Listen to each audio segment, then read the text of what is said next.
zero sum is that for one to win, somebody else has to lose. It's not enough. Yes, I'm getting my watch set. I have to get it set, honey. Just give me Look, I'm the talent here, am I not? You're just a production person. Okay. Now go. Let me know. Are you ready?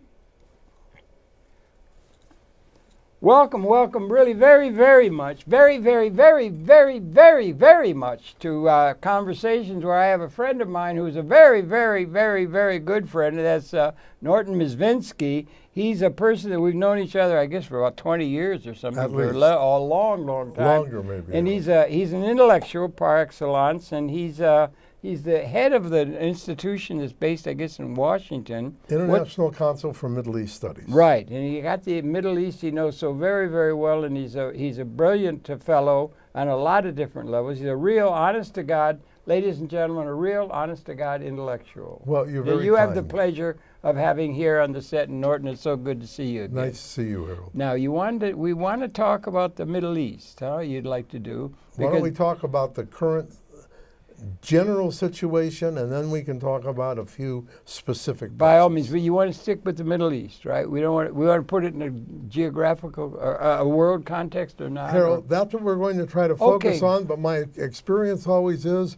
when I talk with Harold Channer, we broaden out. Oh, that's the way I am. I'm sorry. I can't seem to. Harold, I've tried to look in the mirror and work with you. it. I'm trying to work with myself. We sometimes broaden out beyond this world. Well, beyond this universe. Yes. All right. Anyway, parallel universes. Yes. Go on. Talk to the audience now a little bit. Now. Well, if we look at the situation in the whole of what is known as the Middle East today, then, and if we wanted to make a generalization, which I usually don't like to do, I don't like generalizations, but I'll make one. Yeah. The situation is bad. The situation is not good. There are many conflicts. There are too many people that are being oppressed and too many being hurt and killed. Right now, the place where that's mostly happening today is in Yemen. Yemen, really? Yemen is one of the, if not the poorest country in the world. Is that true? Poorest country. There are many hundreds of thousands that have been killed in the past few years. Many of them are very young children, and half the population is starving. Is that having to do with Saudi Arabia? It has something to do with Saudi Arabia. Yeah. It has something to do with Iran. It has something to do with the United States. Okay. But so Yemen is a terribly problematic place. Really? Okay. Syria remains very problematic. Yeah. Iraq is problematic. Egypt is problematic. Iran? Well, yes, Iran is problematic, but in a different way. That is, Iran's not involved right now in a war, and there are not people in Iran being killed presently, except for some of the soldiers who go into Syria, and they go into other places as well. Yeah. But then there's Israel-Palestine, and that is and continues to be a troubled place. Yeah, right. It's a hot particularly spot. Gaza, I would say. Well, right now, in the last few days, from Gaza there have been a reported 300 rockets that have been fired. They don't do terribly much damage, but they are dangerous to the people. And the Israelis are now bombing. In the last couple days. You mean the rockets came from Gaza? Rockets come from Gaza, and the Israeli army, the rockets that come from Gaza are rockets that, yes, if they hit a made person out of firecrackers or something? Well, they're not really like what Israel's got. No. Yeah. When Israel bombs, yeah. Israel bombs. That's real. Listen, they have the most advanced weaponry. Yes, sir, right.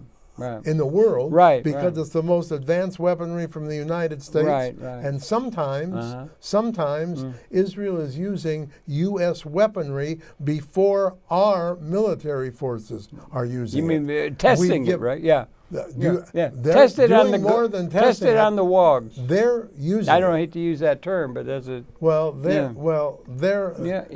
We give it to them, unfortunately. So there are many trouble spots. Now, we can focus on one and then another and another. We could start with Israel and Palestine. Well, it's a hot spot by all means. I mean, on a large scale too. Look, yeah. there are people who have said for a very long time, for centuries, and then people say today, look, that's a conflict between those people that has gone on from the time of the Bible, and it's going on forever. Well, that's a ridiculous statement. That's a ridiculous statement. But it is historically correct? No, it's historically incorrect. Set the record straight, sir, please. Incorrect. The problems, and that people are talking about the problems between the Jews in Israel and the Palestinians. No, there always have been conflicts of people in lots of places of the world, but this is a conflict, the Israeli-Palestinian conflict, that then is drawn in the rest of the Middle East and then other countries, the U.S., Russia, sometimes Europe. But the conflict between Israel and the Palestinians has a background, but it really was concretized and expanded and made into a major conflict in 1948 when Israel became a state. And since then, it's gotten continually worse. Not in a straight line, but continually worse. Continually worse. Well, it's a when did the in the modern world, I don't know, we go back 19th century or something, when did the idea from a bunch of people primarily up in Europe to get the idea that it's time to return, if that's something they would repair to? You're talking about the major part of the conflict, a theory, or some people call it a philosophy, called Zionism, which did indeed start from the late middle to the end of the 19th century, came into the 20th century, and the idea was that Jews should have a nation state of their own to escape persecution. That was that was one part. That was one argument that was made. That was before the Second World War, or before the Hitler time. Yes, this theory was. There were some precursors, but it was formulated by Theodor Herzl in the 1890s, and it was Theodor Herzl was influenced by something called the Dreyfus Affair, a court-martialing of a Jew in France, and that influenced him to think that Jews had to have a place of their own or to escape anti-Semitism. But that was only one part of it, because the other part of it was that many of the early Zionist leaders and theoreticians, they wanted to change how Jews were. They were terribly opposed to what they considered to be the Jews who were still within the religious context. Context. They wanted Jews to become more modern. They wanted them to change totally, and they organized that in a way into a part of this theory for a nation state. Likud is later an Israeli political party. Oh, yeah, I know, but that's that when Israel becomes a state.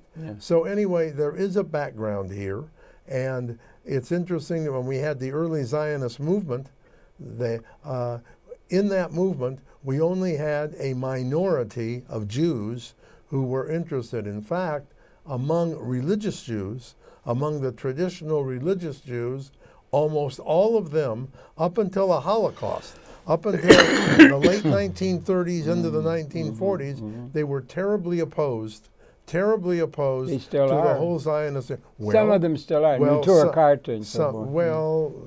Some of them still are. Well, I don't want to leave that laying not to be addressed. No. Myself, because they did have the idea of the Mashiach. Harold, you're talking with someone. Okay. You're talking with someone who, for I know.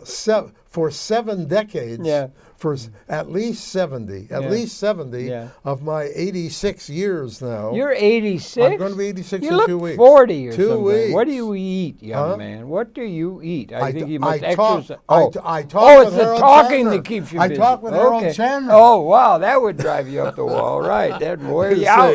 so Wear the- you out. Yeah. So anyway, so you're talking to someone who has been a great opponent of Zionism. Yeah, I know that. For a whole variety of reasons. Congratulations. All right. But, so it developed, but Zionism really gets its, there were Jews who did, within the Zionist movement, some of them went to Palestine to live. Some Jews have gone to Palestine anyway. Yeah. But to make it brief, Zionism got its major push that then developed into a drive that was sufficiently significant and important to lead to the Jewish state, but that came with the Holocaust. Yeah, right. 6 million Jews killed in Europe. Yeah. So the argument of the Zionists Yeah. was Jews need a state of their own To protect themselves to from escape persecution. What do they call need- the? What do they call the Christians in that? No, we have, well, there's a term for it. no, we have Christian Zionists. No, but aren't there terms for the not the Jewish, but the Christians and the other people other than the Jews? I don't know what they call them. Well, we have a There's few. not a slang term for the other people we other have than a Jews. slang term. I don't like We- the goyim. Goyim, that's the one. That's the one I heard. Yeah. You don't want to use it. Why is it that bad? I didn't even know. No, let me My put mother it, used to no, warn me no. about using Harold, words I don't know the real Harold, meaning Harold, of. Harold, Yeah. Harold. I don't want to say it's Yeah. really Yeah. a totally bad term because you're one of that group. No, I'm worse than anyway, that. I'm no. a white Anglo-Saxon Protestant. I have no chance at all. You're a goy. We're- But we're- anyway, no. That term has developed. You know, some terms come into existence and they aren't necessarily negative. But then they're used in certain ways so that then they become negative. Yeah. Really, you could say it was really from the Jewish perspective, which is a very narrow perspective, you could say they were all the others who are the foreign people who aren't Jews. But then it became kind of a negative term. But anyway, let's okay, not, okay. we don't need to Well, focus on that. okay. I was just asking, right? Oh, Just an innocent well, question. good for you to ask. You're, as I said, Yeah, you're part of them. Yeah, I know. It's my folks. See, Yeah. I'm not, Yeah, yeah. but you no, are. I know. No, I shouldn't I'm even be trying to laughing. develop I an know. adequate sense of guilt. I I'm trying to shouldn't- get some sense of guilt. I shouldn't even be laughing. Yeah, no, I know. But look, You're but right. I want to You're right. focus on one thing. Yeah, okay, yeah. The argument has been, and there's a whole history to how this developed, and then we come into why it's so bad and what the conflict has been and why it's been so oppressive. Yeah. But I want to focus for a minute, Okay, since we're talking wow. about Zionism, on this argument that one hears from the Zionist movement, from people in the Zionist movement all the time. It's not their only rationale, and it sort of is, they use it to cover other things. But the argument is Jews need a place of their own, where if they have their own country, then that's the place that Jews can be safe. The only place. Well, I'll tell you the irrational part of that. Okay. Every year, Yeah.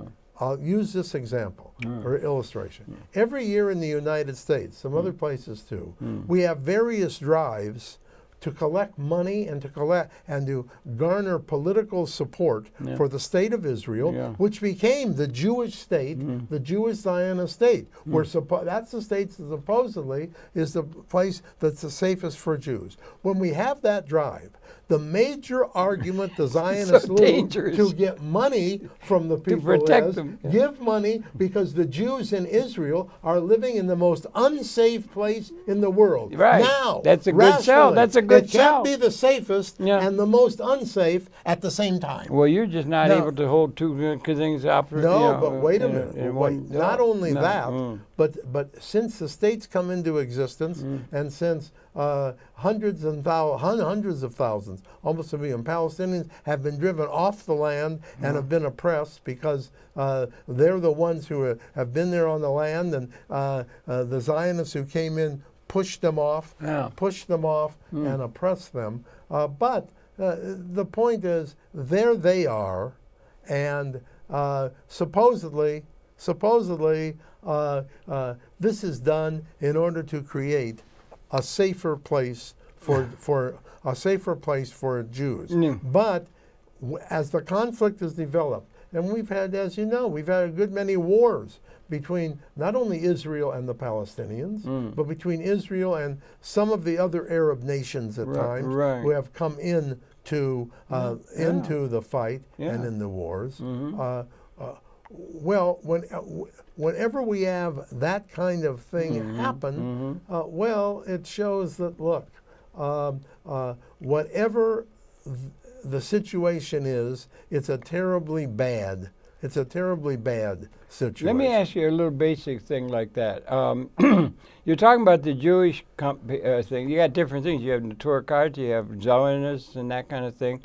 And how many, let's say on a world scale, okay, just for the heck of it, it's just I'm just thinking off the top of my head now, how many Jews are there in the world? As one, no wait. And then the other is, of all those nations that you'd head off, Iraq, Iran, blah, blah, blah, blah, blah, and a whole bunch of people that surround that country of Israel now, how many people of the Muslim persuasion are there existent in the world? What, do you have those broad figures for what we deal with? All right, Harold, I'm going to answer that. Or maybe I shouldn't ask it. Is that a bad question? Harold, you can ask it if you let me answer it. I will by all means answer. Answer away. All right, now, how many Jews in the world? The estimate is we only have 15 million Jews in the whole world. The whole world? 15 wait, I'm not done. Okay. 15 million in the whole world. Right. You ask how many Muslims there are. Yeah. There are 1.5 billion Muslims. That's more. And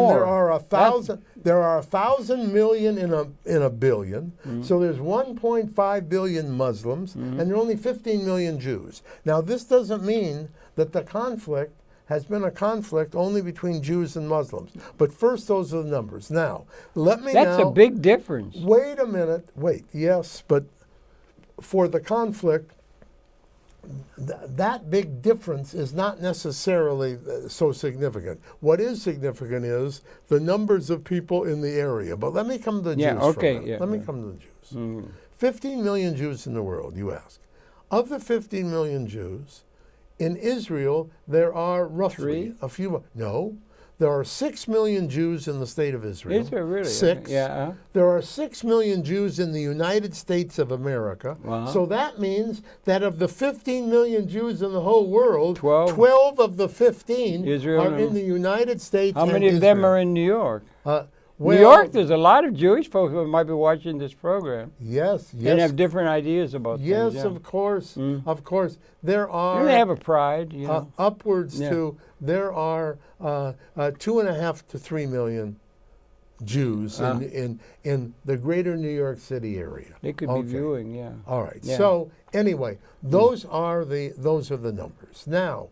As opposed to again the Muslims? No, wait. Now, but why are there all these other countries instead of just one big Arab nation or a Muslim nation? There's not one Arab nation. Well, let's say there's that one Jewish state, but only many Arab nations. Is that a divide and conquer thing going on? No, it's not. No, it's not divide and conquer. But there's a big difference. Wait a minute.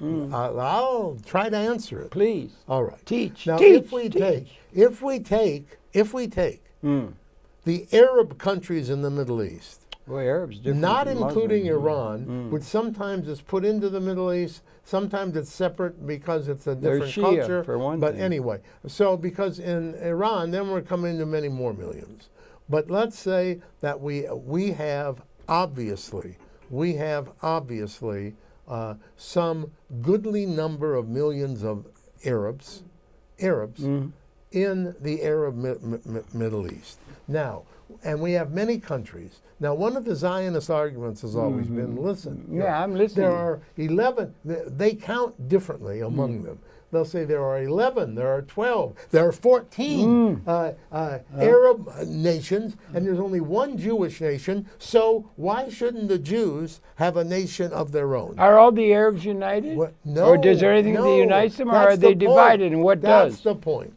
They aren't all united, and that's not even quite the way to look at it. I'll Okay. tell you a better way to look at it. Teach. Before the State of Israel came into existence in 1948, we had Jewish communities, in many of the Arab countries.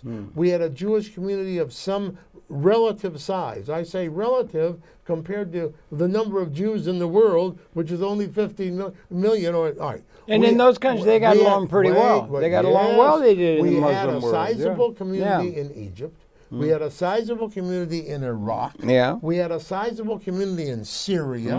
We had a sizable community in North Africa, especially Morocco.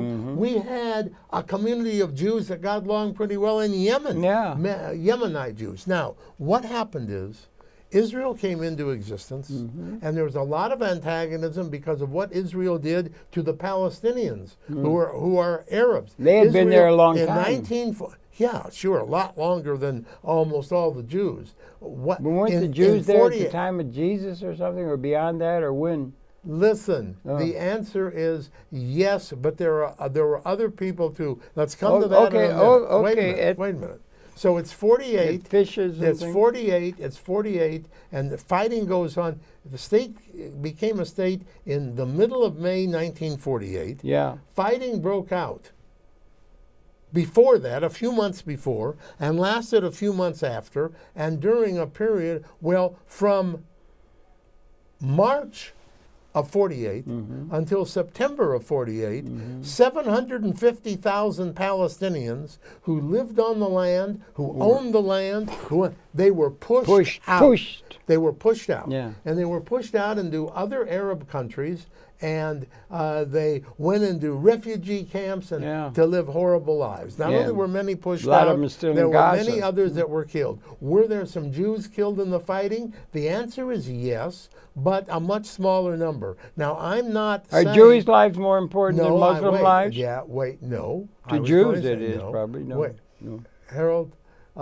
maybe I'll try not to... Sometimes... People who are in one group, not only Jews, but others in one group, they think the lives of the people in their group are worth more than the lives of the people in other groups. It seems to be a big part of the human condition. Well, yes. Yeah, everybody's got their own nationalism and that, I mean, just to throw in something from way outside here for a minute. I'm sure Donald Trump thinks that the life of an American is worth far more than the life of someone in another part of the world. Far more. Not just far more. Far more. I apologize for throwing that in. No, that's all right. Do it. Now, wait a minute. Okay, so, but what I'm saying is that, all right, now, but we had these Jewish communities. Yes. Fighting broke out, and so then, and the other Arab countries, since Palestinians, whom they considered to be cousins or brothers, part of the... Since they were being killed and oppressed by the people who came in to Israel, who happened to be Jews, but they were all concerned with just those Jews who did that. Then you, not unfortunately, but understandably, you had lots of negative feelings then, even about Jews. But then something else happened. What? When the State of Israel came into existence, one thing the leaders of the state really wanted and needed, they wanted and needed more Jews to come. They didn't have so many there. They wanted the Jews from the Arab world.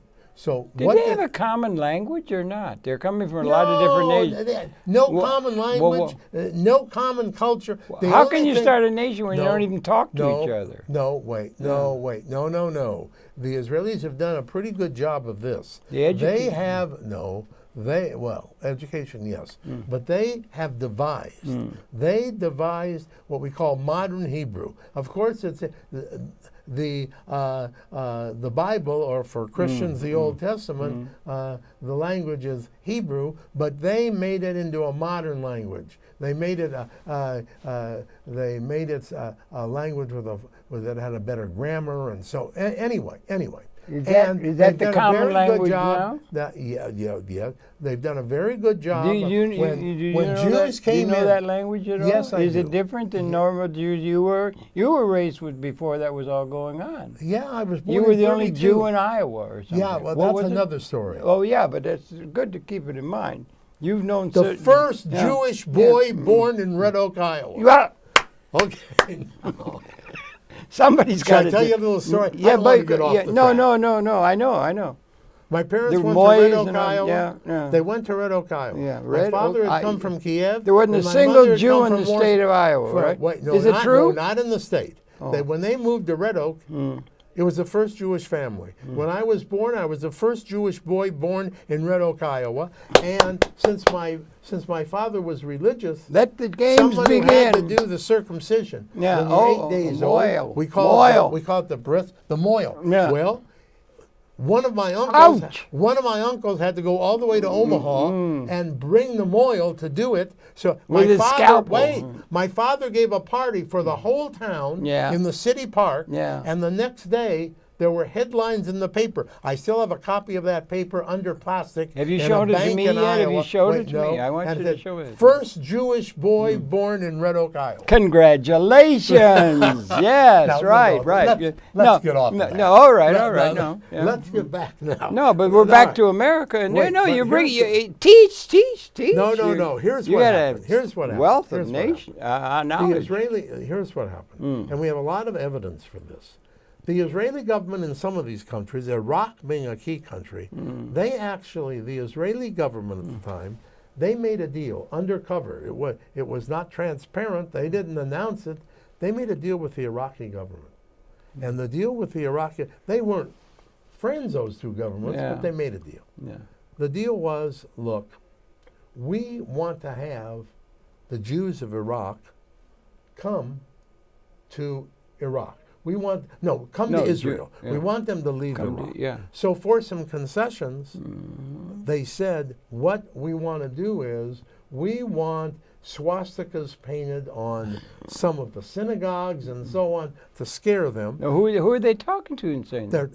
The Israeli government's talking to the Iraqi government and telling at them, the highest level without television. Was there any television? Yeah. And so No, we had some of wouldn't be, that, no. and we had some of that in some other countries, and then just naturally, some of these Jewish communities, they moved to Israel. Now, as a matter of fact, those Jewish communities, those Jews were faring terribly well in Iraq, in Egypt. They fared well in Egypt until 1956. Why didn't they stay there then? Wait a minute. Oh, go on. Sorry. Well, we have different reasons. Yeah, I suppose.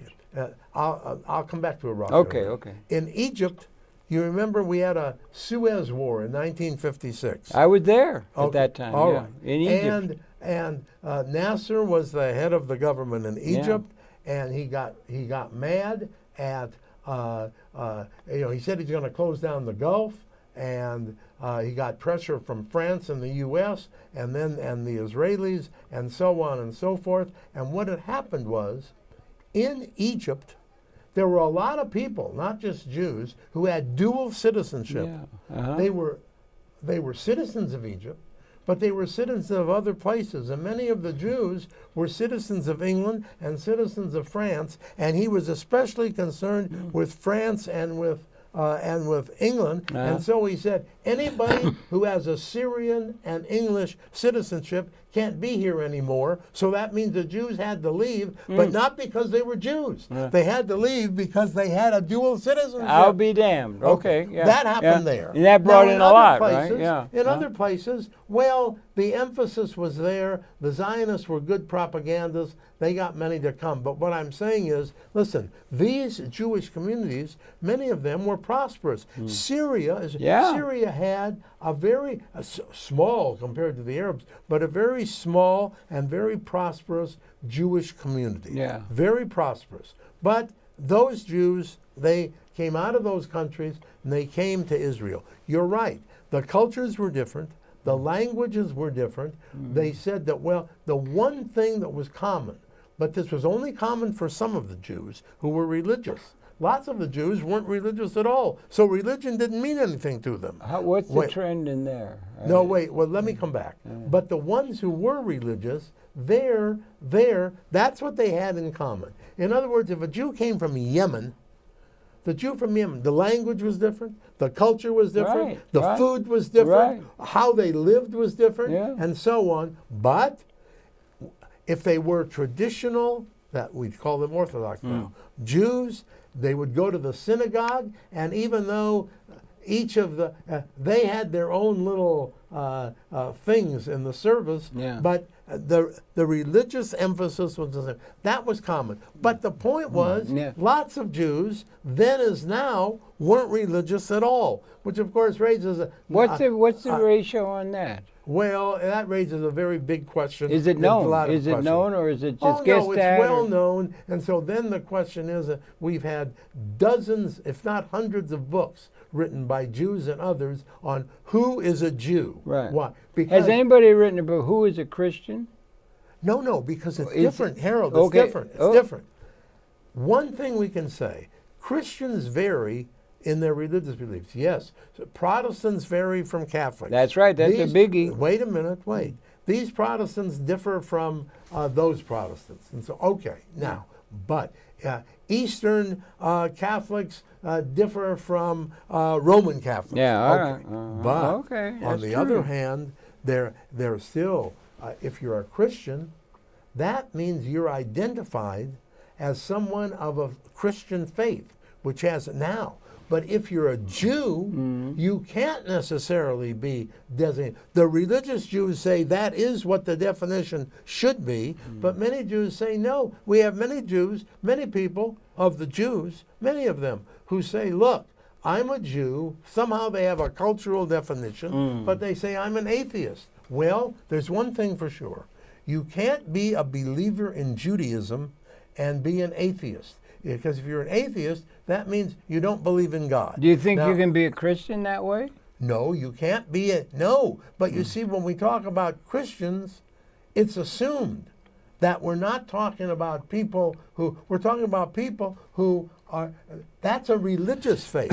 Being a Jew cannot necessarily be defined, especially today, as being as someone who is part of a religious faith. Yeah. It's a culture. It's a culture, yes. Yeah. Where would we be without them? We would be so bereft. Well, the cultural contributions are enormous. Yeah, well, Harold, I'm trying to sell something. The thing, Harold, about being here with you is, boy, we can go off into a lot of very important, significant areas of discussion. Yeah, for about 5 hours. Which I've learned happens whenever I come and talk. Well, okay. But that's good. Okay. I'm not criticizing you. Thank you, Doctor. Thank you. It's good to be here under you get at my neuroses. Yes, I'm glad to be at this session. No. So anyway, all right. But now, so while we're talking about it, but then what we really have had, and this is the essence, we've had a real conflict between Israel and the Palestinians. Yeah, and you see what happened is, when Israel came into existence, here it was what 750,000 Palestinians were thrown out. Yeah, there were a few who were left in what was then Israel, but that was Israel of 1948 borders. Yeah. Then we had a war 20 years later. They had a war in 67, and in 67, Israel took over more territory that Zionists had always said should have been part of the state anyway. They took over the West Bank. That's a special. They also took over Gaza, but let me hold Gaza for a minute. That's a little separate. The West Bank, they took over the West Bank. When Israel took over the West Bank, that was an area that was then under Jordanian control, under Jordan. It then had about 750,000 Palestinians. Okay, yeah. The Israelis took it over, but now the Israeli under government... force of arms. Yeah. Yeah. But now the Israeli government had another problem. They now had 750,000 more Palestinians. Yeah.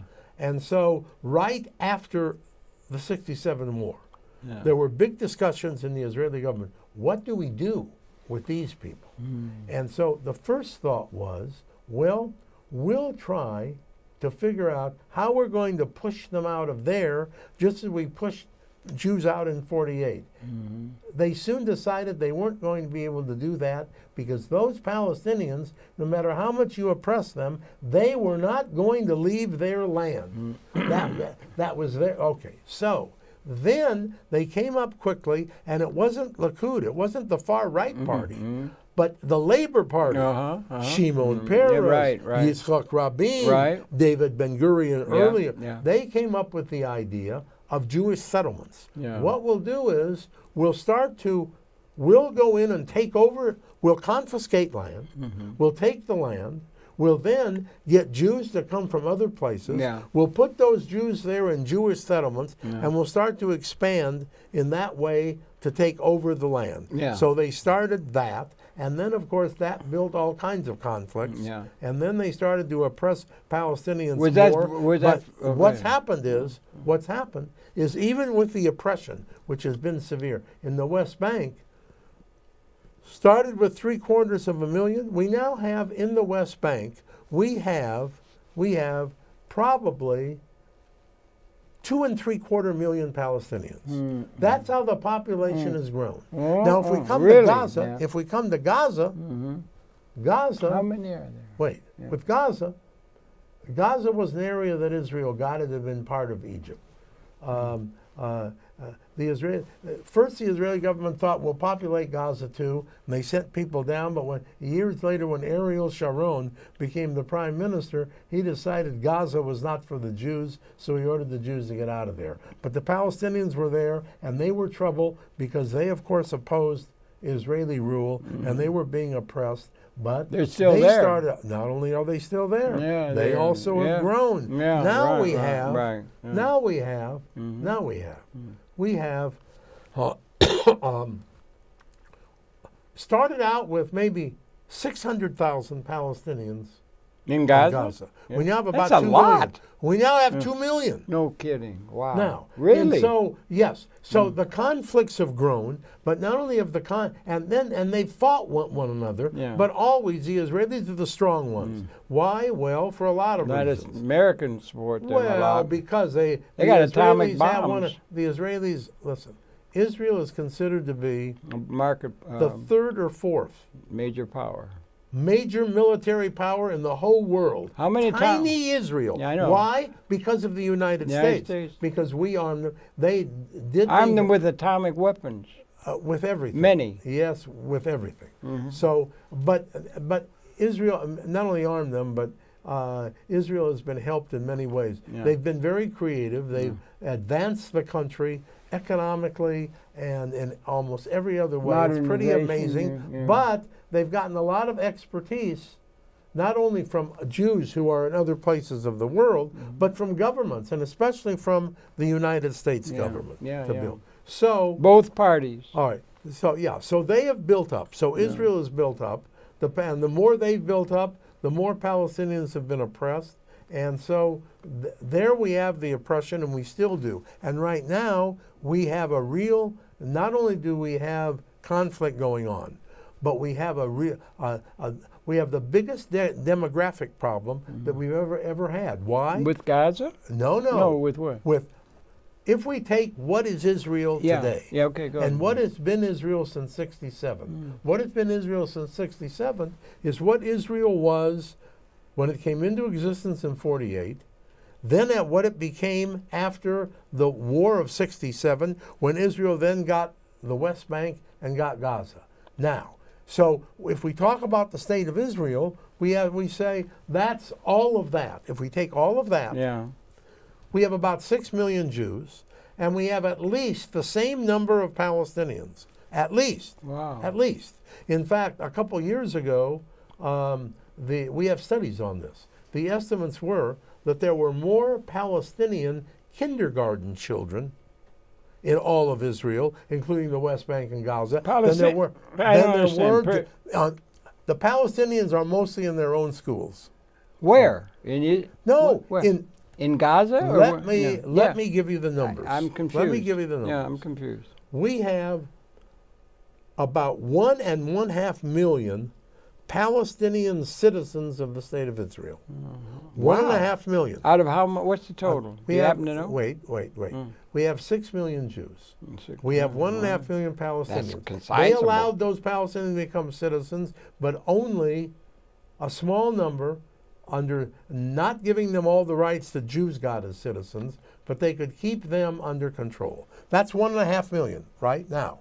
We have now near 3 million Palestinians in the West Bank. So you have to add 3. West Bank. Well, yes. And how many in Gaza? Wait a minute. Oh. About 2. Oh. So if you take 3, and if you take 2, Yeah, and if it's you fine. take 1.5, Yeah. you have 6.5 million. Yeah, And indeed. there aren't quite that many Jews. And- so that means if you go to Israel, Yeah, for example, Yeah. and you go down the street Yeah. and you ask Jews, what do you consider to be the biggest problem, not only today but tomorrow? No. Most of them will probably not say terrorism.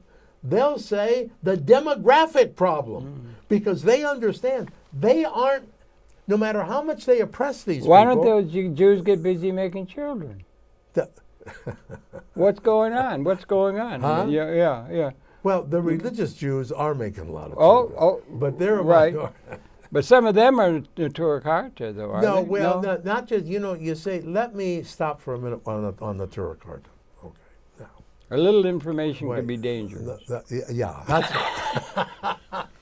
why did you take not the words out of my mouth, but thought out of my head? All right, now wait a minute. All Wait a right, minute. all right. The Torah Carta. Teach.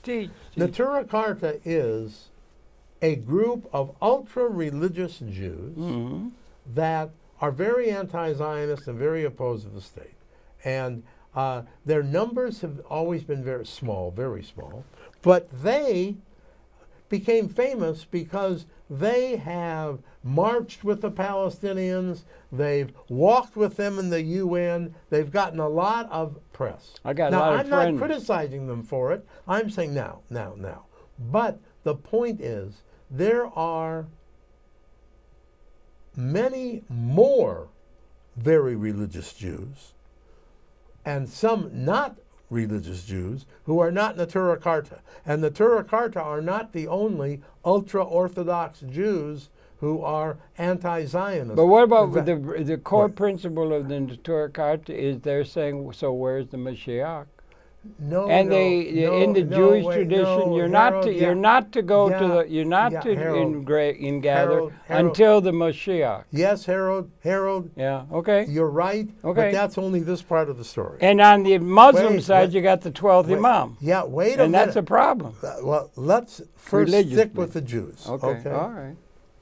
Listen.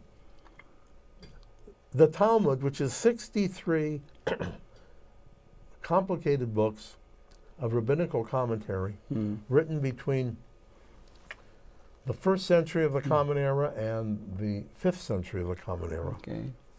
that explains the Bible or the Torah.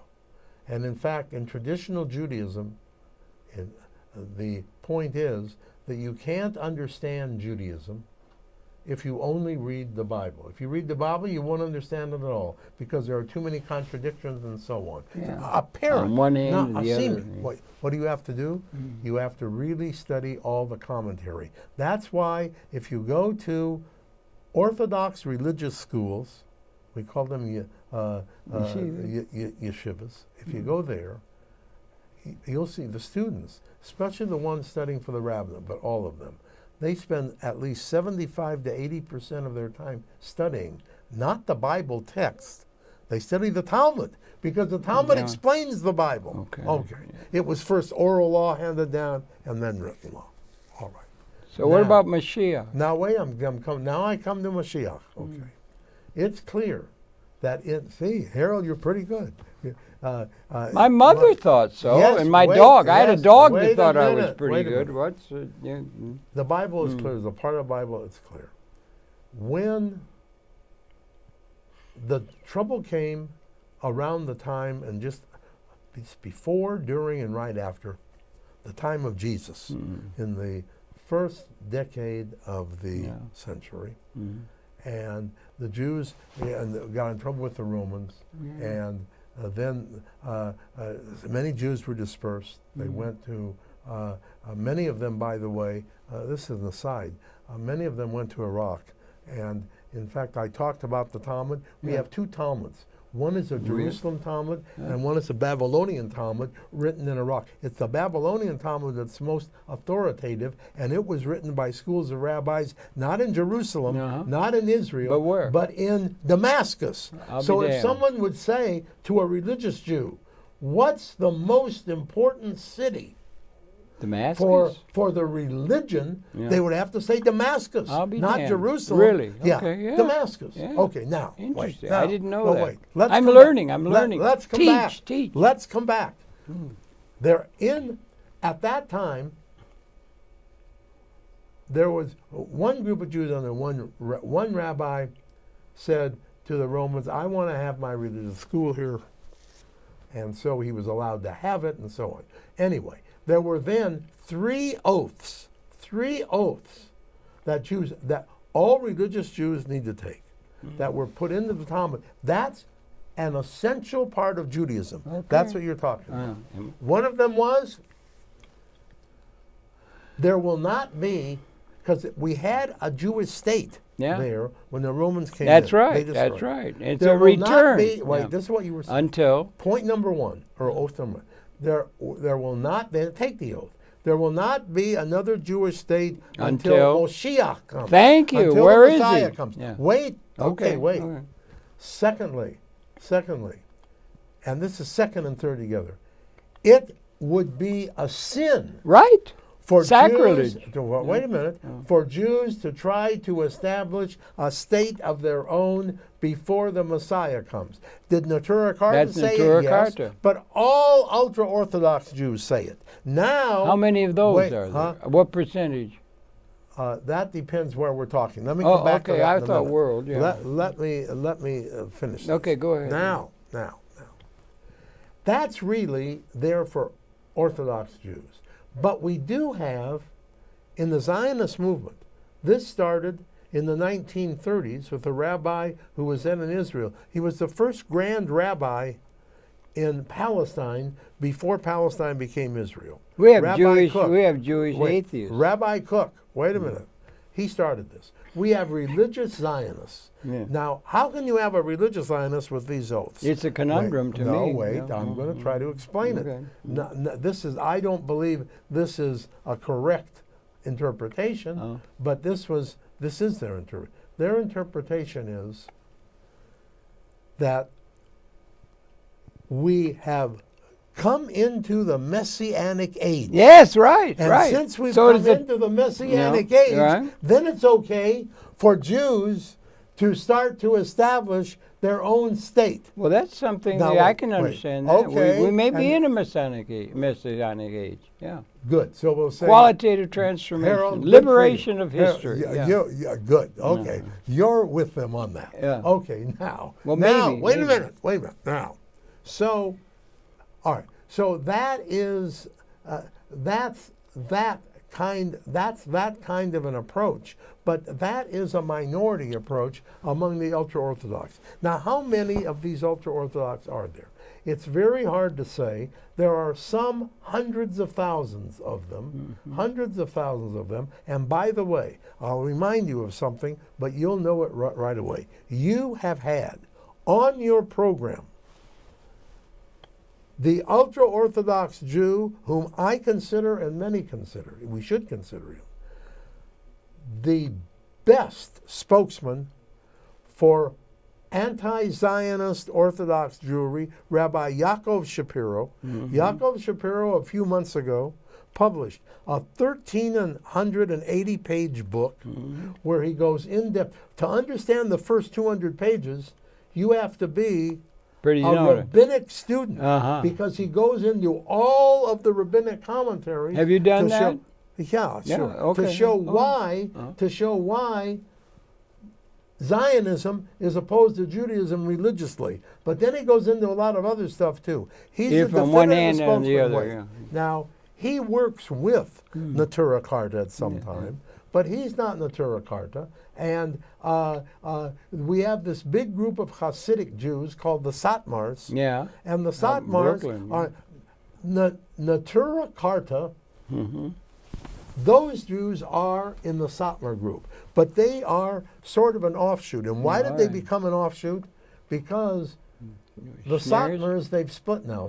But the Satmars had a great rabbi, and that great rabbi died. No, that's not Schneerson. No. That's other Hasidic group. I'll come to them in a minute. Okay, sorry. This Hasidic group had a great rabbi, and he wrote the really good stuff on this. But he also said, he wrote fiercely anti-Zionist stuff. Yeah. But one of the most fierce things he wrote in Aramaic. And why did he write it in Aramaic? It's an ancient because language. he said, because he said, that's not so well known even as Hebrew. Yeah. And if he writes it in a language that's better known, then that will spread a lot more anti-Semitism. He was not in favor, he was not so much in favor of doing what Natura Carta does, going out and campaigning. No, they do with signs. No, that's Natura Carta. Yeah. He was not in favor. That's why Natura Carta is an offshoot. Okay. He was not in favor of that. Uh-huh. He was. They're more insular, and so Natura Carta. They're not so insular. Now, that's fallen down so that many more of these Satmars and others have also come out in the grouping. Now, the other big group, and this is another part of this, the other big group, the other biggest ultra-Orthodox Hasidic group are the Lubavitchers, which I know very well indeed. Uh-huh. In fact, not because I believe in their theology. I don't, but for other, I go to a Lubavitch congregation. Do you really? I didn't know. Yeah. Okay, yeah. Uh-huh. So, but I know them very well, and I know they're big, great. They had 7 Lubavitcher rabbis. They had all of these Hasidic groups have one rabbi who's a head rabbi. Yeah, right. It's like almost like a cult. Yeah. I mean, now they wouldn't like me to use that term, but okay. Now, Schneerson was the 7th and the last. Yeah, right. He died in 1994. But Schneerson, what he did, he came up with another approach, a little different approach.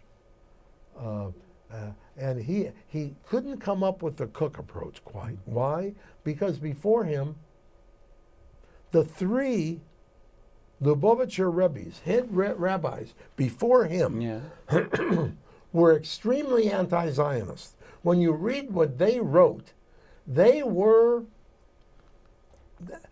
That stuff is terrible, almost viciously anti-Zionist because they say that's opposed to God, it's sinful, and so on. Yeah. So Schneerson couldn't say even what Rabbi Cook said. What did he do? Israel became a state, and after Israel became a state, he said, this is our promised land, and even though Messiah hasn't come, the Jews are in control of the land. And they're in danger. And if the Jews are in control of the land and the Jews are in danger, we have to back the state, even if the government of the state, most of the people in the government are anti-religious. That was his approach. Well, they could come and say, so where's Mashiach? They still say, where's Mashiach? Yeah, well, he had an answer. And in the he had an answer. Yeah, okay. Where's Mashiach? Yeah. In the stuff he wrote, not just for this problem. He wrote, Mashiach is behind the wall, and that means he's close to coming. And when's he going to come? Well, as soon as Jews... That's been saying for 2,000 years now. When they become a little less sinful, he'll come from behind the wall. But let me tell you something. Tell me. With the Lubavitchers, we're off. With the Lubavitchers, there are a group of Lubavitchers. They're here in New York, and they're also in Israel. Who they believe still now that their Rebbe, Menachem Schneerson, was and is the Messiah. In fact, well, then sometimes there you are. you'll see. No, wait a minute. Let me finish. Yeah. Sometimes around New York, there's this sort of truck that goes. I know. I'm It's called familiar with them. the yeah. Moshiach Mobile. Right, Okay. I know. Now, I know. I've listen. been there. I've All talked right, to them listen, and everything. Those are Lubavitchers, Yeah. but the greater number of Lot. Lubavitchers, they don't say that. Now, the ones who don't say it, if you ask them like I do, Yeah, do you believe that Schneerson was the Messiah? Yeah, what do they say? They don't want to answer your question. They don't want to answer directly. Right. They'll say something like, Messiah is a very ambiguous, complicated term. Yeah, You know, yeah. and- Been here for a No, couple thousand no, years. But some no, but no. I'm, you know, no, I know. That's yeah. only half a joke. That's true for a lot of them, and I know it very well. But I want to make I a point asked when I get a chance or something. But go Harold, ahead. I'm going to give you a chance. No, I'm just saying if that's a dangerous part of the world. They got all kinds of atomic weapons, and the atomic weapons are on hair trigger alert within our Trident fleet.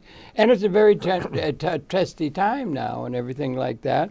And it may actually be, people can say we're at a time of arrival of Moshiach is one thing out of history and everything like that.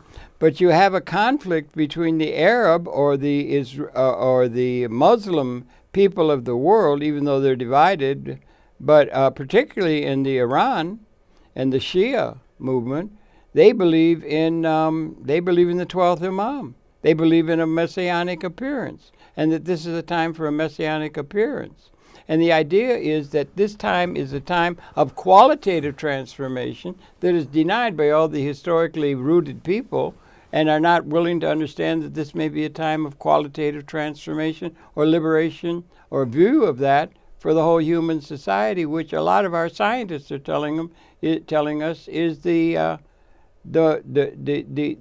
issue of moment. And it's not brought up by anybody who clings to the historical pattern. That's all.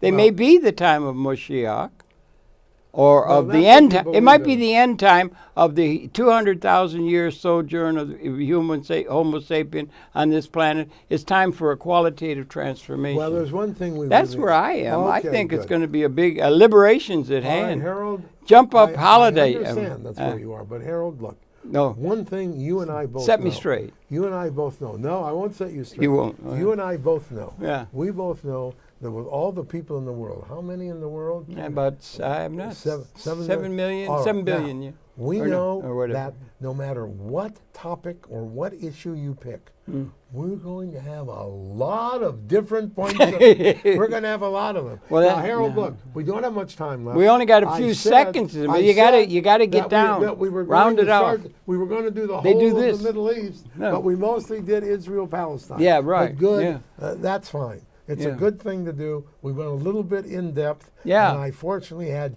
you with me. And so that Unfortunately. means, no, I said fortunate. Fortunate. Fortunately. Fortunate. Because Fortunate. People. Fortunately. Fortunate. Not Fortunately. you said not unfortunate. Yes. You said No, fortunate. no. You did say I fortunate said that I'm for- in your presence. No. That Yes. I'm asking you these You great had questions. me to come, Yeah. but I'm saying that I, fortunately, Sorry, we've had come to you, the end so of we the went in program, depth. ladies and gentlemen.